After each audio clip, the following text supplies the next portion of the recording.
अस्सलामु अलैकुम रहमतुल्लाहि व बरकातुहू। एक दो दोस्तों ने सवाल पूछा था कि अगर सिर्फ जुमला ला इलाहा इल्लल्लाह कहा और आगे मुहम्मदुर रसूलुल्लाह ना कहा तो क्या इससे बंदा काफ़िर हो जाता है, माज़अल्लाह इस्लाम से निकल जाता है, जहन्नम में जाएगा?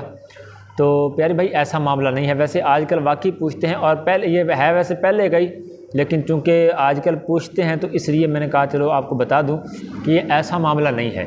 देखें अगर इस तरह का मामला हो तो अब अज़ान कहाँ ख़त्म होती है? अल्लाहु अकबर ला इलाहा इल्लल्लाह, यहाँ पर ख़त्म होती है अज़ान। तो अब हक़ बनता था कि 1400 साल पहले हुज़ूर अलैहिस्सलातु वस्सलाम या सहाबा किराम या बुज़ुर्ग फरमा देते कि भाई ये ला इलाहा इल्लल्लाह कहेंगे, अगर अचानक से मौत आ गई तो अब काफ़िर मरे, लिहाजा ये जुमला पूरा कर लो। तो अज़ान का ये जुमला पूरा कर देते, ला इलाहा इल्लल्लाह मुहम्मद रसूलुल्लाह, सवाब भी ज़्यादा मिलता और ये टेंशन भी ना रहती कि अगर मर गए तो माज़अल्लाह जहन्नम में जाएंगे। तो ये ऐसा मामला नहीं है। तकबीर में देख लें, जो इकामत कही जाती है नमाज के लिए, वो भी तो आखिरी जुमला ला इलाहा इल्लल्लाह है ना, कि ला इलाहा इल्लल्लाह मुहम्मद रसूलुल्लाह है। लेकिन अक्सर देखा गया है अज़ान के बाद अज़ान का जवाब देने वाले या तकबीर के बाद तकबीर पढ़ने वाले या फिर आसपास जो बैठे होते हैं वो फ़ौरन से ला इलाहा इल्लल्लाह कहा, उससे मोहम्मद रसूलुल्लाह कह दिया। क्यों?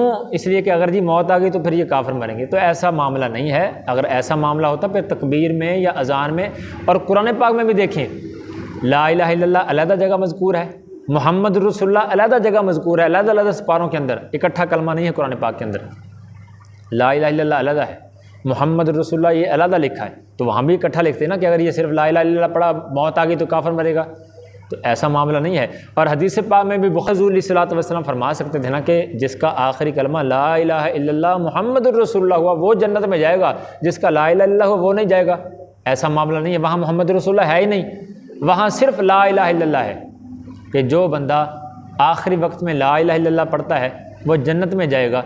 तो ये आप ऐसा ना समझें यहाँ किसी पे फतवा लगाएं कि जी सिर्फ ला इलाहा इल्लल्लाह पढ़ा, आगे आप जिक्र भी करते हैं नमाज के बाद बाज़ ला इलाहा इल्लल्लाह ला इलाहा इल्लल्लाह, तो कहते हैं नहीं जी अगर ये मौत आ गई तो फिर क्या होगा, अगर वो भी ना पढ़ा फिर क्या होगा।